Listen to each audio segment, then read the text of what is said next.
ಇದಕ್ಕೂ ಕಾಂಗ್ರೆಸ್ ಬೆಂಕಿ ಹಚ್ಚಿದ್ರು. ನಿನ್ ಮಾತು ಯಾವನ ಕೇಳಿದ್ರೆ ತಾನೇ ಈ ಪರಿಸ್ಥಿತಿ ಬರೋದು. ಮುಸಲ್ಮಾನರ ಮನೆ ನಾನು ನೋಡಿದ್ದೀನಿ, 12-13 ಮಕ್ಕಳು, 4-5 ಹೆಂಡತಿಯರು. ಇಷ್ಟ್ರ ಮಟ್ಟಿಗೆ ಬೆಳೆಸ್ತಾ ಕೂತ್ಕೊಂಡ್ರೆ ಆ ಮಕ್ಕಳಿಗೆ ಎಜುಕೇಶನ್ ಕೊಟ್ಟಿದ್ದಾರೆ. 33% ಇದ್ದಂತ ಹಿಂದೂಗಳು 3% ಇಳಿದ್ರು. ಪಾಕಿಸ್ತಾನದ ಜನ ನರೇಂದ್ರ ಮೋದಿ ಪ್ರಧಾನಮಂತ್ರಿ ಆಗ್ಲಿ ಪಾಕಿಸ್ತಾನಕ್ಕೆ ಅಂತ ಕೇಳ್ತಿದ್ದಾರೆ. 224 ಸೀಟಿಗೆ ನಮ್ಮ ಹತ್ರ ಕ್ಯಾಂಡಿಡೇಟ್ಸೇ ಇಲ್ಲ. ಅವನು ಇವನು ಅಂತಲ್ಲ, ಯಾರೇ ನಿಂತ್ಕೊಡ್ಲಿ ಅವ್ನ ಬಿ ಫಾರಂ ಕೊಟ್ಟು ಬರ್ರಪ್ಪ ಅಂತಿದ್ರು. ನಿಲ್ಸಿದ್ದೆ 116. ಅಟಲ್ ಬಿಹಾರಿ ವಾಜಪೇಯಿ ನಕ್ಕರು, ಕ್ಯಾಯೇ ಅಂದ್ರು. ನಿಮ್ಮಂತ ಪತ್ರಕರ್ತರು ಸುಮ್ಮನಿರ್ತೀರಾ, ಎಷ್ಟು ಸೀಟ್ ಗೆಲ್ತೀರಿ ಅಂದ್ರು. ನಾವೇ ಸರ್ಕಾರ ಮಾಡ್ತೀವಿ ಅಂದೆ. ಈಗ ತಲಾಕ್ ಸಂಸ್ಕೃತಿ ಇದ್ದಿದ್ದನ್ನ ತೆಗೆದ್ರಲ್ಲ, ಕರೆಕ್ಟ್, ಹೌದು, ತ್ರಿಬಲ್ ತಲಾಕ್ ತೆಗೆದ್ರಲ್ಲ. ಈ ಮುಸಲ್ಮಾನ್ ಹೆಣ್ಮಕ್ಳಿಗನ್ನ ಒಳ್ಳೇದಾಗ್ಲಿ ಅಂತ ತೆಗೆದ್ರು, ಕೆಟ್ಟದಾಗ್ಲಿ ಅಂತ ತೆಗೆದ್ರು. ಒಳ್ಳೇದಾಗ್ಲಿ ಅಂತ ತೆಗೆದ್ರು. ಇದಕ್ಕೂ ಕಾಂಗ್ರೆಸ್ನವ್ರು ಬೆಂಕಿ ಹಚ್ಚಿದ್ರು. ಹೌದು, ಅಸದುದ್ದೀನ್ ಓವೈಸಿ ಬಾಯಿ ಬಡ್ಕೊಂಡ್ರು. ಯಾರು ಕೇಳ್ತಾರೆ? ಬಡ್ಕೋ ನೀನು. ನಿನ್ ಮಾತು ಯಾವನಾರು ಕೇಳಿದ್ರೆ ತಾನೇ ಈ ಪರಿಸ್ಥಿತಿ ಬರೋದು. ಕರೆಕ್ಟ್. ಹಂಗಾಗಿ ಅದಾಯ್ತು. ಈ ಉದಾಹರಣೆಗೆ ನಾನು ಏನೊಂದು ಹೇಳ್ತೀನಿ. ಸಮಾನ ನಾಗರಿಕ ಹಕ್ಕು, ಯೂನಿಫಾರ್ಮ್ಸ್ ಏನಣ್ಣ, ಒಂದೊಂದು ಮನೆಯಲ್ಲಿ ಮುಸಲ್ಮಾನರ ಮನೆ ನಾನು ನೋಡಿದ್ದೀನಿ, 12-13 ಮಕ್ಕಳು, 4-5 ಹೆಂಡತಿಯರು. ಕುತ್ಕೊಳಕ್ ಜಾಗಿಲ್ರಿ. ಇಷ್ಟ್ರ ಮಟ್ಟಿಗೆ ಬೆಳೆಸ್ತಾ ಕೂತ್ಕೊಂಡ್ರೆ ಆ ಮಕ್ಕಳಿಗೆ ಎಜುಕೇಶನ್ ಕೊಟ್ಟಿದ್ದಾರೆ. ಚಿನ್ನವನ್ನು ಮಾರುವ ಬುದ್ಧಿವಂತರ ಆಯ್ಕೆ Hindustan gold company. Hindustan gold company ಇದು ನಿಮ್ಮ ಕಂಪನಿ ಅಲ್ಲ, ನಮ್ಮೆಲ್ಲರ ಕಂಪನಿ. ಅವ್ರ ಹೆಲ್ತ್ ಬಗ್ಗೆ ನೋಡೋದೇನು? ಹೌದು, ನಾವು ನಮ್ಮ ಮುಸಲ್ಮಾನ್ ಜನಸಂಖ್ಯೆ ಜಾಸ್ತಿ ಮಾಡ್ಕೋಬೇಕು ಅನ್ನೋಂಥದ್ದು ಯಾರೋ ಇವ್ರ ಮನಸ್ಸಲ್ಲಿ ತುಂಬಿರೋದ್ರಿಂದ ಎಜುಕೇಟೆಡ್ ಮುಸಲ್ಮಾನರು ಈ ಬದುಕು ಮಾಡಲ್ಲ. ಗಮನಿಸಿ, 1-2 ಮಕ್ಕಳಲ್ಲಿ ಮುಗಿಸ್ತಾರೆ. ಇನ್ಯಾರೋ ಬಂದು ತುಂಬಿಸ್ತಾರೆ. ಮುಸಲ್ಮಾನರು ಜಾಸ್ತಿ ಬೆಳಿಬೇಕು. ಈ ಭಾವನೆ ಇದ್ದಿದ್ದಕ್ಕೋಸ್ಕರನೇ ಪಾಕಿಸ್ತಾನದಲ್ಲಿ 33% ಇದ್ದಂಥ ಹಿಂದೂಗಳು 3% ಇಳಿದ್ರು. ಹೌದು, ಕೊಂದಾಕಿದ್ರು. ಎಲ್ಲ ಬಿಡಿ, ಉಳಿದಿದ್ದು ನಾನು ಹೋಗಲ್ಲ. ಆದರೆ ಪಾಕಿಸ್ತಾನ ಇವತ್ತಿನ ಪರಿಸ್ಥಿತಿ ಏನು? ಪಾಕಿಸ್ತಾನದ ಜನ ನರೇಂದ್ರ ಮೋದಿ ಪ್ರಧಾನಮಂತ್ರಿ ಆಗ್ಲಿ ಪಾಕಿಸ್ತಾನಕ್ಕೆ ಅಂತ ಕೇಳ್ತಿದ್ದಾರೆ. ಅದು ವಿಡಿಯೋ ಎಲ್ಲ ವೈರಲ್ ಆಗ್ತಾ ಇದೆ. ಯಾಕಿದು?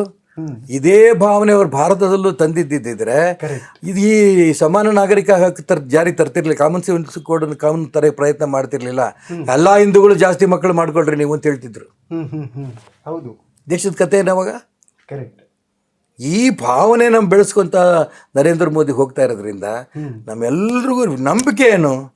ಮುಸಲ್ಮಾನರಲ್ಲಿ ಗೂಂಡಾ ಪ್ರವೃತ್ತಿ ಇರೋಂಥ ವ್ಯಕ್ತಿಗಳನ್ನ ಬಗ್ಗು ಬಡಿಬೇಕು. ಒಳ್ಳೆಯವ್ರ ಜೊತೆ ಸ್ನೇಹ ಬೆಳೆಸಬೇಕು. ಹಿಂದೂ ಸಮಾಜದಲ್ಲಿರೋಂಥ ಅನೇಕ ಸಮಸ್ಯೆಗಳೇನಿದೆ ಅದನ್ನು ಪರಿಹಾರ ಮಾಡಬೇಕು. ಹೌದು, ಹಾಗಾಗಿ ಹಿಂದೂ ಮುಸಲ್ಮಾನರು ಒಟ್ಟಿಗೆ ಹೋಗಬೇಕು ಅನ್ನೋಂಥ ಭಾವನೆ ಮೋದಿಯವ್ರದ್ದಿದೆ. ಇದು BJP. ಇವತ್ತಿಲ್ಲ ನಾಳೆ, ಅದಕ್ಕೋಸ್ಕರ ಹೇಳಲ್ಲ, 66 ಸೀಟ್ ಬಂದ್ಬಿಟ್ಟಿದ್ದೀವಿ. ನಮ್ಮ ಮುಗಿದೇ ಯಾವಾಗ ಗೆದ್ದಿದ್ದೀವಿ ರೀ ನಾವು?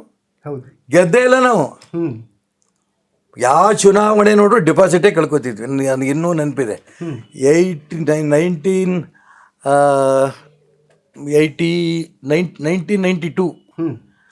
1992ನಲ್ಲಿ ನಾನು BJP ರಾಜ್ಯ ಅಧ್ಯಕ್ಷ. 224 ಸೀಟಿಗೆ ನಮ್ಮ ಹತ್ರ ಕ್ಯಾಂಡಿಡೇಟ್ಸೇ ಇಲ್ಲ, ನಿಲ್ಲಕ್ಕೆ ಜನ ಇಲ್ಲ.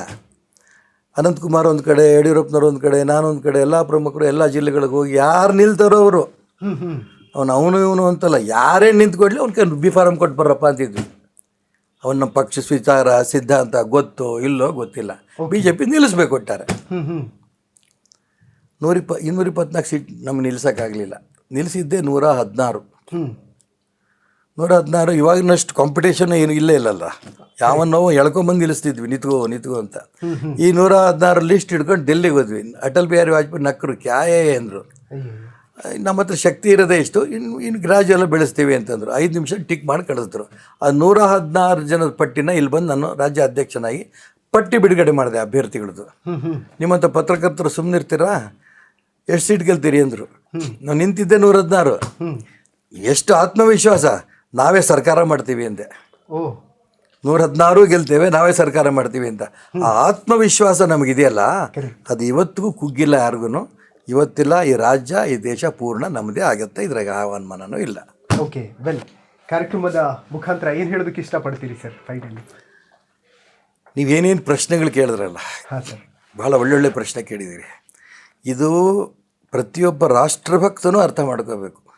ನಾನು ಹಿಂದೂ, ನಾನು ಮುಸ್ಲಿಂ. ಹಿಂದೂ ಅಂತ ತಕ್ಷಣ ಕಾಂಗ್ರೆಸ್ನಲ್ಲೂ ಇದ್ದಾರೆ, ವೋಟಿಗೋಸ್ಕರ ಮುಸಲ್ಮಾನರನ್ನು ದಾರಿ ತಪ್ಪಿಸ್ಬೇಕು ಅಂತ. ಹೌದು ಮುಸಲ್ಮಾನರು ಓವೈಸಿ ಅಂತ ರಾಕ್ಷಸರು ಇದ್ದಾರೆ. ಹೌದು. ಅದಕ್ಕೆ ನಾನು ಹೇಳ್ತಾ ಇರೋದು, ಯಾರು ಈ ದೇಶ ನಂದು ಅಂತ ಅಂತಾರೆ ಅವರಷ್ಟೂ ಜನ ಯೋಚನೆ ಮಾಡಬೇಕು, ಈ ದೇಶವನ್ನು ಅಭಿವೃದ್ಧಿ ಪಡಿಸ್ಬೇಕು ಅನ್ನೋದಕ್ಕೆ. ಇವತ್ತು ವಿಶ್ವದಲ್ಲಿ ಭಾರತ ಒಂದು ಕಾಲದಲ್ಲಿ ತಿನ್ನಕ್ಕೆ ನಮ್ಗೆ ಅನ್ನ ಇರಲಿಲ್ಲ. ಹೌದು. ಅಮೇರಿಕಾ ಬೇರೆ ಬೇರೆ ದೇಶಗಳಿಂದ ಗೋಧಿ, ಆಮೇಲೆ ಹಾಲಿನ ಪುಡಿ ನಮ್ಮ ಮಕ್ಕಳಿಗೆ ಕೊಡೋರು, ಭಿಕ್ಷೆ ಕೊಡೋರು. ಇವತ್ತು ಇಡೀ ಪ್ರಪಂಚದಲ್ಲಿ ಭಾರತ ಮೊದಲನೇ ಸ್ಥಾನಕ್ಕೆ ಹೋಗ್ತಾ ಇದೆ. ಹೌದು. ಸೈಂಟಿಫಿಕ್ ಆಗಿ ಚಂದ್ರಯಾನಕ್ಕೆ ಹೋದ್ವಿ ನಾವು ಆಗಲೇ. ಈಗ ಅನೇಕ ದೇಶಗಳಿಗೆ ನಾವೇ ಸಾಲ ಕೊಟ್ಟಿದ್ದೀವಿ. ಕರೆಕ್ಟ್. ಹಾಗಾಗಿ ಭಾರತೀಯ ಸಂಸ್ಕೃತಿನಲ್ಲೂ ಕೂಡ ನಾವು ವಿಶ್ವಕ್ಕೆ ಮಾದರಿ, ವೈಜ್ಞಾನಿಕವಾಗೂ ಕೂಡ ಭಾರತ ವಿಶ್ವಕ್ಕೆ ಮಾದರಿ. ಆದಿ ಕಲಿದಂಥ ಈ ದೇಶ, ಇದಕ್ಕೆ ಎಲ್ಲರೂ ಕೈ ಜೋಡಿಸ್ಬೇಕು. ಇದರಲ್ಲಿ ರಾಜಕಾರಣ ದಯವಿಟ್ಟು ಮಾಡಬೇಡಿ, ಎಲ್ಲರೂ ದೇಶಭಕ್ತರಾಗಿ ಕೆಲಸ ಮಾಡೋಣ ಅನ್ನೋಂಥ ಮಾತು ಎಲ್ಲರೂ ನಾನು ಪ್ರಾರ್ಥನೆ ಮಾಡ್ತೀನಿ.